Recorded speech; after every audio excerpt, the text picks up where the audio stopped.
Greetings, I'm Sheom Rose and I'll be demonstrating the hand drill friction fire with the relaxed method. Now I've been teaching hand drill fires and friction fire with the bow drill for about 35 years, teaching and coaching people along the way, and been always telling people, go harder, go faster. This is a sprint, not a marathon. And then I was just at an ancestral skills gathering called Buckeye in Northern California, and I was teaching there, and I sat in on my friend Myron's fire making class, and he had the relaxed method, and I was so inspired I wanted to bring that to you. Now the relaxed method relies on a little bit different technique than I used to teach, and it also relies on some good materials. Important thing is to get your fire making materials and to get yourself a good set. It's a lot different to make fire with a good set than it is to just find the wood when you're out in the woods. This is Canadian fleabane, also known as mare's tail, and it's one of the weeds that grows along the roads in Northern California, and it makes a good spindle. This is a cedar board. This is from just an old fence post on our homestead, and I've got a nest, and this is some moss from the oak trees close by and a little cedar bark. Now those are the things that you absolutely need, and a knife comes in mighty handy, although you can use just a stone or a stone tool. Now when you're getting your board and your drill, if you don't know the woods around you, then there's many different kinds of woods that work, but not all wood will. So when you're looking for a spindle, look for something that's long and thin and straight, and you can straighten it. This was straightened when it was green and then straightened again, fire straightened. And then you want to find something that's pithy in the center. That works really well. Some woods work that aren't pithy in the center, but pithy centered woods, those are all some good woods that you can use for your spindle. Now your board, you don't want it to be too hard and you don't want it to be too soft. So just take your thumbnail and just make a mark in it like that. And if you can just see the mark, but it's not too indented, like it's not like too soft and rotten, or you don't run your finger along it and not even make a mark because it's too hard, then you've got something that's good potential. And the thing is, just try out the different woods. And now when you're doing the relaxed method, we'll be working with a technique of long strokes. Now many people do different techniques with the hand drill. Now this one, you start at actually right at the edge of your palm, almost on your wrist, and you roll and you put your fingertips there and roll forward all the way to the end. And these long strokes give you more RPMs, especially with a small stick, and you keep your fingertips together, and it really helps to prevent blisters. This isn't just a survival technique for when you get lost in the woods or when the diesel trucks quit rolling. This is a survival technique for the 21st century when nature deficit disorder is just running rampant. We need to really connect more with nature, listen to the bird songs, and learn the ancient ways. And by learning fire making will help us to reconnect both with nature, ourselves, and each other, forming stronger communities. So I want to bring some of that forward to you and help inspire people to keep the ancient ways alive. Now when you're doing your technique, what you want to do first is create a notch. Now the first step in creating a notch is getting your drill seated. So you want to put your knife in the board and just kind of do a half circle one way and a half circle the other way. And you want to dig it out to the point where your spindle will seat well in the board. So I dig it out a little bit, and then it still might wobble around a bit. Now the next step is to get a little smoke. And so this is the stance that I'll be using.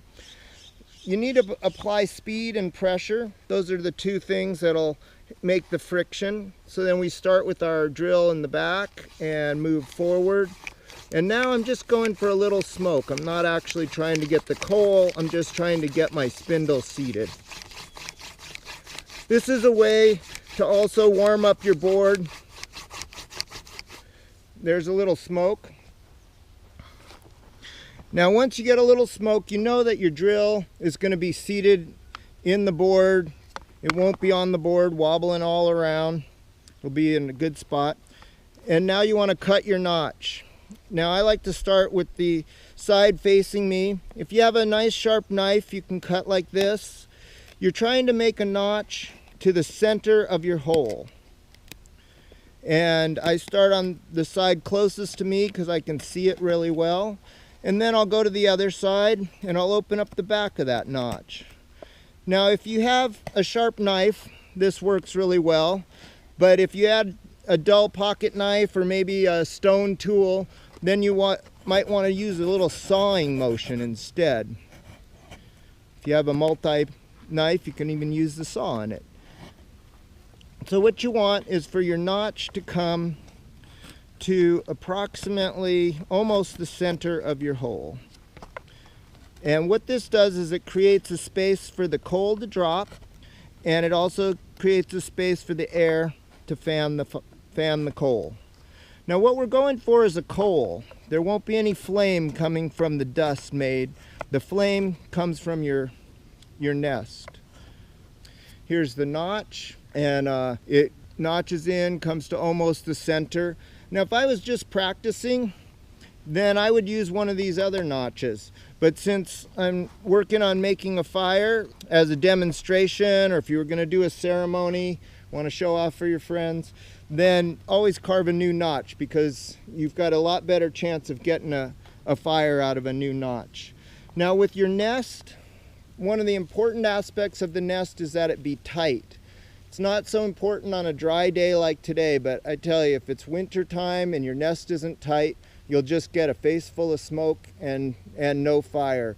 What you want to do is tighten it up, and then as you're blowing, you'll also be tightening, and that pushes the interlocking fibers into the coal. Now we'll be doing the fire demo. It's important to get in a good stance. There's a lot of different ways that you can position yourself. I like this one. It naturally applies pressure just by leaning down, whereas if you're sitting down, you have a harder time applying the necessary pressure. And we'll be starting on the top of the spindle and working down. There's some other techniques that you can use for floating your hands. I'll demonstrate that briefly at first, but we'll save that for the teaching for a different video. All right, well, give thanks to this fire spirit. May we inspire many fire keepers coming forth from this time. Long strokes. And this is the floating technique, not something you want to work on at first, but something nice way to warm it up. And then when you start seeing a little smoke, then I'll go down the spindle, long strokes with the hands. And then when you get to the bottom, grab it like that and go back to the top. You really want to keep the spindle in the hole, but they often pop out.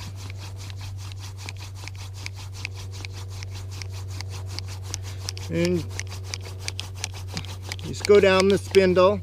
This can easily be a team sport. You can share it with somebody else, each person taking 2 or 3 runs down the spindle and then passing it on. Now when you start seeing the dust smoking on its own, that's when you know that you're getting a coal. Usually I would have the notch pointed towards myself, but since we're doing this for you, I'm pointing it towards you. And it might take a few. This way where you don't apply a ton of pressure. Speed, I think I have a coal there.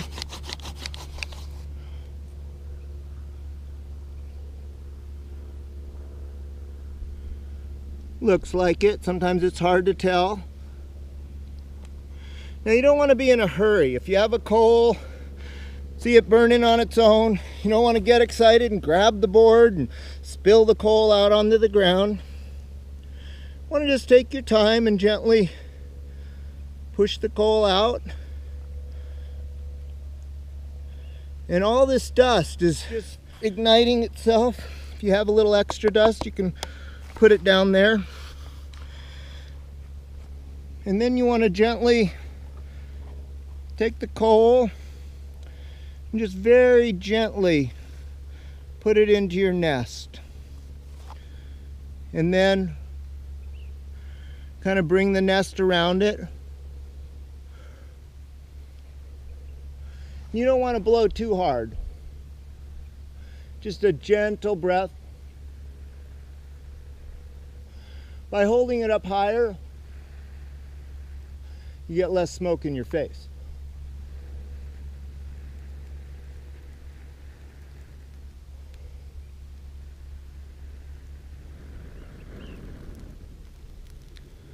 All right, give thanks for the fire. Oh, thank you, Fire Spirit, for coming to us in this time. I hope this inspires many of you to become fire keepers. Making fire has been one of my greatest teachers. Patience, perseverance, and perfectionism. And when all else fails, humbleness.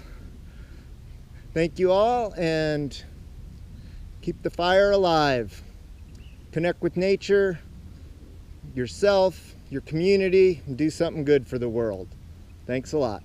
Bye-bye.